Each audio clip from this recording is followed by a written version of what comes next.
지난주 전격적으로 북중 정상회담이 진행됐습니다. 김정은 위원장은 북미 정상회담에 이어 북중 정상회담에서도 북한의 경제 발전이 최대 관심사라는 점을 숨기지 않았는데요. 복잡하게 전개되고 있는 한반도 정세의 격변 상황, 이 왕선택 통일외교 전문 기자와 함께 점검해 보겠습니다. 안녕하십니까? 네, 안녕하세요. 네, 김정은 위원장이 시진핑 주석을 또 만났습니다. 네. 벌써 석 달째 세 번째인 것 같은데요. 이번에는 한 식구다, 한 참모부다 이렇게 끈끈한 관계를 과시했는데 이번 북중 정상회담을 통해서 북중 관계 변화 어떤 특징들을 꼽을 수가 있을까요? 굉장히 두드러진 특징들이 많이 나타났습니다. 말씀하신 것처럼 양국의 우호 협력 관계를 북중 양쪽에서 최상급이라고 표현하는 데 주저하지 않고 있다라고 하는 게 좀 특징이고요. 또 하나는 김정은 위원장이 한반도 정세 격변이라고 하는 상황 속에서 주도적으로 이런 상황을 주도하겠다라고 하는 그런 의지가 강하게 나타나고 있고 그 와중에 경제 발전에 각별한 관심을 계속해서 노출하고 있다. 이런 부분. 그리고 북미 관계 개선과 북중 관계 개선을 병행한다라고 하는 전략이 이제 의심할 바 없이 드러났다 이렇게 볼 수 있고 이제 이것과 관련해서 중국도 이제 한반도 안보 정세 격변이라는 상황 속에서 중국도 동참한다 이런 부분에 대해서 관심을 충분하게 노출시킨 그런 특징들을 볼 수 있겠습니다. 네. 그런데 과거의 발언을 보면 트럼프 대통령은 북중 밀착을 그렇게 탐탁치 않게 여기는 그렇습니다. 것 같은데 북한이 미국과의 관계, 중국과의 관계를 동시에 가져갈 수 있을까요? 사실 그것이 어떻게 보면은 불가능할 것 같이 보이는데 이제 북한의 역사를 보면 그런 적이 있습니다. 1960년대 중국과 소련을 상대로 해서 북한이 등거리 외교라고 하는 전략을 했던 적이 있습니다. 그 당시에는 소련을 중심으로 한 이제 공산권이 형성이 돼 있었고, 이제 북한은 그 중에서 약소국이고, 강대국이 소련이고, 이제 중국이 버금가는 강대국이었는데, 북한이 그 강대국을 상대로 해서 등거리 외교를 펼친 겁니다. 김일성 주석 시기네요. 김일성 주석 시기에. 그래서 성공을 했습니다. 그 당시에. 그렇습니까? 그래서 북한이 공산권에서 나름대로 자율성, 외교적 자율성을 갖고 그것을 바탕으로 해서 주체사상이라는 것을 또 발전시키기도 했어요. 이제 북한이 지금 북중 관계와 북미 관계를 동시에 발전시키는 것은 이제 미국과 중국을 상대로 등거리 외교를 하는 그런 양상이 되기 때문에 과거에 성공을 했기 때문에 이번에도 성공 가능성이 있다고 북한은 믿을 것으로 생각합니다. 이 등거리 외교라는 게 쉽게 말하면 양다리라고도 할 수 있을 맞습니다. 텐데 바로 그겁니다. 잘못하면 두 마리 토끼 잡으려다 둘 다 놓칠 수가 있거든요. 그렇습니다. 이렇게 위험한 요소도 있는데 북한이 이런 외교 전략을 취하는 이유가 뭘까요? 그게 사실은 북한의 외교 전략에서 배합전이라는 개념이 있습니다. 배합전이요? 이거는 많이 알려진 건 아닌데 배합전이라고 하는 건 뭐냐면 국가 전략이나 군사 전략에서 하나의 목표를 설정을 하지만 목표 달성을 위해서 모순되는 두 가지 전략을 동시에 진행하는 겁니다. 예를 들어서 설명을 드리면 1960년대에 북한이 군사 전략을 재검토하면서 정규군을 중심으로 해서 전략을 펼칠 것이냐 아니면 게릴라 전법을 또 중심으로 펼칠 것이냐 고민을 했어요. 그 당시에 이제 월남이 게릴라 전략으로 대성공을 했기 때문에 이제 북한도 게릴라 전법을 해야 되는 게 아니냐 이런 논란이 벌어졌기 때문이에요. 그런데 김일성 주석은 그 당시에 두 개 다 해야 된다 이렇게 결론을 내렸습니다. 그리고 그 당시에 또 유사하게 경제 건설을 중심으로 할 거냐 군사력 건설을 또 국가 전략의 중심으로 놓을 거냐. 정반대되는 얘기인데. 정반대입니다. 군사력 건설하면 경제가 안 되고 경제 건설하면 군사력이 안 되거든요. 근데 결국에는 김일성 주석은 두 개 다 포기할 수 없다. 경제, 국방, 병진 노선을 해야 된다. 병진 노선이 그때 나왔습니다.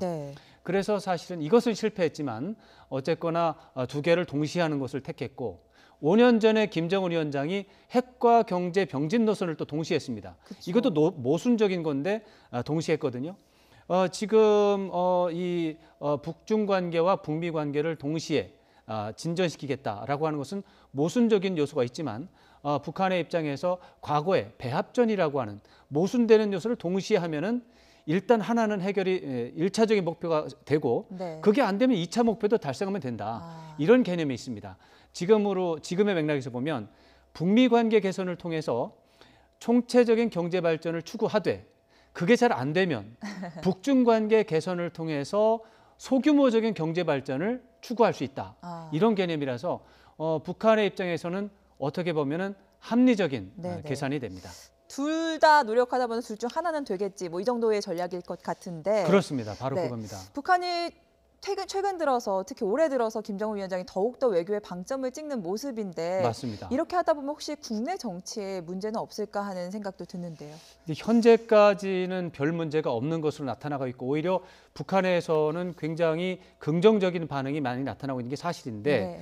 다만 북미 관계 개선이 좀 더 가시화되면 문제가 있을 가능성이 있습니다. 네. 왜 그러냐면 김정은 국무위원장의 권력 정당성이라는 내용이 뭐냐 하면은 미국과 같은 제국주의에 반대를 한다. 그런 문제가 그쵸. 있고 또 이제 완전한 자주민주국가 건설 이런 게 있습니다. 근데 북한 입장에서 보면은 남한이 제국주의 미국에 강점된 상태로 설명을 하고 있습니다. 물들었다 뭐 이런 식으로 얘기를 해왔잖아요. 그렇죠. 이제 남한이 이제 미국의 노예가 됐다 이러면서 이제 우리가 북한이 남한을 말하자면 해방시켜야 된다. 이런 식의 논리로 북한 주민들을 단결시키는 그런 설명을 해왔거든요. 그런데 미국과 관계 개선을 해버리면 이 설명 구조에 문제가 생길 가능성이 있습니다. 이런 것들에 대해서 이제 김정은 위원장이 잘 설명하지 못하면 지금까지 우리가 뭐 한 거지라고 하는 북한 주민들의 문제 제기가 나올 수 있고 그 과정에서 경제 발전이라고 하는 부분에서 김정은 위원장이 제대로 성과를 보여주지 못하면 도대체 그동안 왜 우리가 그렇게 허리띠를 졸라매고 고생을 했던가? 김정은 위원장 스스로 미국과의 관계 개선을 할 거면 네. 좀 미리 하지. 왜 이제 와서 그 고생 다 하고 이제 하느냐. 이렇게 말할 수도 있거든요. 이런 부분에 대해서 김정은 위원장의 설명이 좀 모순이 생기면 결정적인 문제가 생길 수 있습니다. 네, 말씀하신 그 미국 문제 부분도 그렇고요. 특히 핵 문제도 그렇습니다. 그 네. 핵을 갖기 위해서 그동안 북한 주민들이 그 고생을 해왔는데 그렇죠. 이제 와서 핵을 없애자라고 하면 상당히 동요가 있을 수도 있을 텐데 그렇죠. 김정은 위원장이 이런 길을 선택한 이유는 뭘까요? 이제 지난해 신년사에 이제 올해 신년사가 있었고 올해 신년사도 뭐 굉장히 흥미로운 내용이 많았지만 지난해 2017년 1월 1일 신년사가 굉장히 특이했습니다. 거기 내용에 뭐가 있었냐면 자기가 무능해서 정말로 참 안타깝다, 유감스럽다 이런 얘기를 직접 했습니다. 육성으로. 네. 그게 뭐냐면 경제 발전 부분에서 성과가 없어서 참 안타깝다라고 하면서 경제 발전에 또 주민들의 생활 향상에 굉장히 매진하겠다라고 하는 그런 얘기를 한 적이 있는데 결국에는 일관성 있게 나타나는 것은 김정은 위원장이 북한 주민들에 대해서 좀 생활을 좀 향상시키는 모습을 보고 싶다. 그렇게 좀 기여하고 싶다. 이런 게 나타나는 것 같고 조금 전에 이제 김희준 워싱턴 특파원의 리포트에도 보면 폼페이오 위원장이 김정은 위원장을 2번이나 만났습니다. 네. 만난 다음에 지금 평가가 이 주민들이나 경제 발전에 도움이 되는 전략적 판단을 할 것으로 본다라는 얘기를 하거든요. 그것도 김정은 위원장이 충분히 그런 부분에 대해서 폼페이오 장관에게 설명을 한 것으로 보이는데 또 지난 또 4월 20일 날 노동당 전원회의에서 병진 노선 이제 다 됐고 앞으로는 경제 발전에만 총력을 집중하겠다 이런 얘기를 한 적이 있습니다. 이런 모든 것들은 김정은 위원장이 이제 경제 발전을 해서 주민들의 삶을 좀 향상시키는 데 관심이 좀 있는데 그동안은 이걸 못했습니다. 왜냐하면 미국이나 한국 쪽에서 반응이 너무 안 좋았거든요. 그런 상태 속에서 비핵화도 하고 또 뭐 경제 발전도 이제 추진을 하면 어떻게 보면 북한이 그냥 무너질 수 있거든요. 못했는데 이번에는 이제 문재인 대통령이 취임하면서 남북 평화 공존이라고 하는 정책을 아주 신뢰성 있게 제시를 했고 또 트럼프 대통령이 이제 최대 압박과 또 관여라고 하는 정책을 폈는데 네. 압박이라고 하는 것은 북한에서 볼 땐 불쾌하지만 관여라고 하는 정책도 있습니다. 맥시멈 인게이지먼트도 있거든요.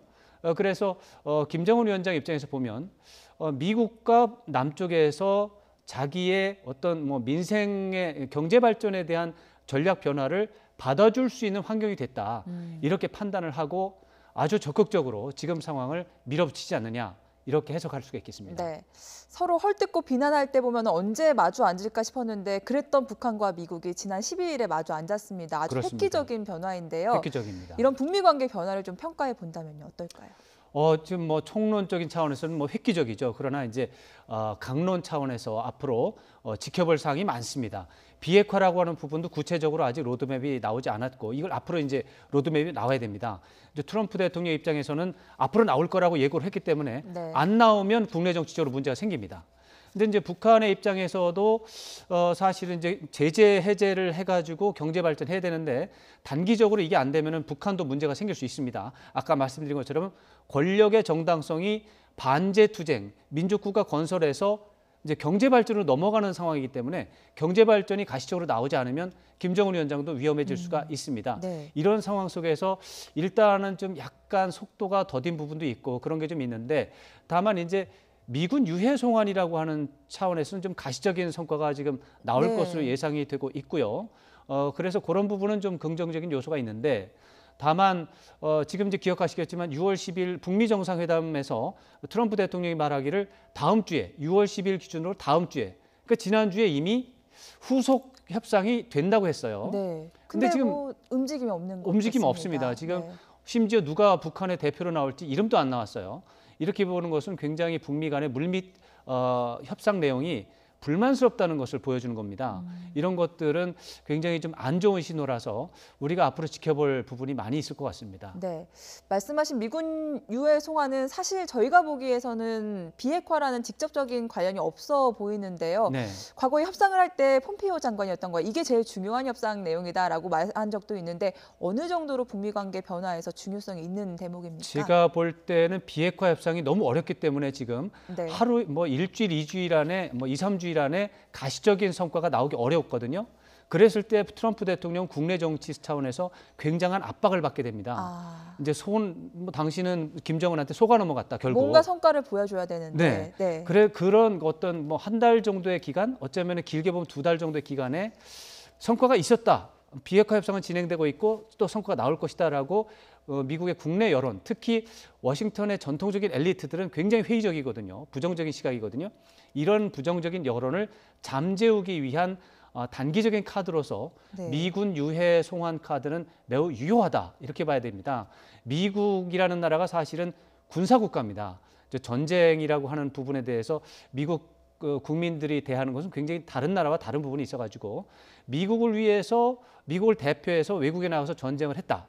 근데 그 유해를 찾아온다 이런 것들은 미국의 애국주의를 자극하는 굉장히 중요한 부분이기 때문에 한 달 아니라 2달 아니라 3달 이상도 트럼프 대통령에 대한 긍정적인 지지 여론을 유지하는데 미군 유해 송환 특히 뭐 200구 정도 현재로는 158구 정도가 예상이 되는데 네.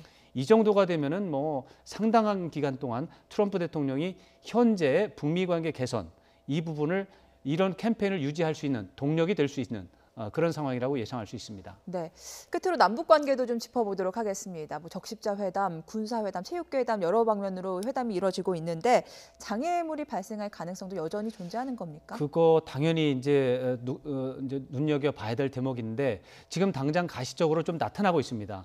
지금 뭐 지난주 같은 경우는 굉장히 이제 남북 관계 개선이 긍정적으로 전개가 됐어요. 네. 이산가족 상봉 일정도 나왔고. 그런데 북한에서 이제 대남 선전 매체, 대외적 선전 매체 중에 이제 여러 매체들이 북한의 인권 문제를 거론하지 말라. 이것은 도발이다라고 하는 주장을 계속해서 하고 있습니다. 북한이 지금 이 정도로 얘기하고 있는 것은 앞으로 남쪽에서 호응하지 않으면 아주 그냥 정상적으로 공식적으로 문제제기를 한다는 내용입니다. 이 인권 문제라고 하는 것은 사실 우리 정부 입장에서 굉장히 곤혹스러운 문제인데 이런 문제를 북한이 제기하는 것에 대해서 우리 정부가 굉장히 균형감 있게 대응하지 않으면 국내 여론을 좀 다루기 어렵고 또 네. 미국의 전통적인 엘리트들은 인권 문제에서 굉장히 민감합니다. 이런 문제도 또 봐야 되고 북한에서는 또 하지 말라고 하고 이런 속에서 균형을 잡는 게 굉장히 중요하다. 그리고 남북 교류가 이제 활성화돼서 이제 민간 교류 차원으로 이어지는 단계로 지금 이어지고 있거든요. 과거 사례를 보면은 민간 교류 때 우리 쪽이나 좀 북쪽에서 좀 과격한 돌출 발언이 나오는 경우가 있어요. 이제 민족 공조라는 차원에서 예를 들어서 반미 구호를 외친다든가 네. 이런 식의 이제 구호를 외치는 경우가 나오거든요. 이럴 때 좀 관리가 잘 안 되면 오히려 우리 정부가 민간 교류를 막아야 되는 상황이 생깁니다. 이런 것들이 현재 예상되는 굉장히 민감하고 좀 장애물이 될 가능성이 높은 부분인데 이런 문제에 대해서 사전에 대비하지 않으면 실수가 발생할 가능성이 크고 실수가 발생하면은 지금 현재 굉장히 빠른 속도로 네. 굉장히 민감하게 움직이고 있는 한반도 안보 정세 격변 상황이 긍정적으로 흐르지 않고 부정적으로 흐를 가능성이 있습니다. 이런 것들을 좀 조심할 필요가 있겠습니다. 네, 평화 분위기가 무르익고 있지만 한 발 한 발 더 조심스럽게 내디뎌야 할 때인 것 같습니다. 그렇습니다. 왕선택 통일외교 전문기자였습니다. 감사합니다. 감사합니다.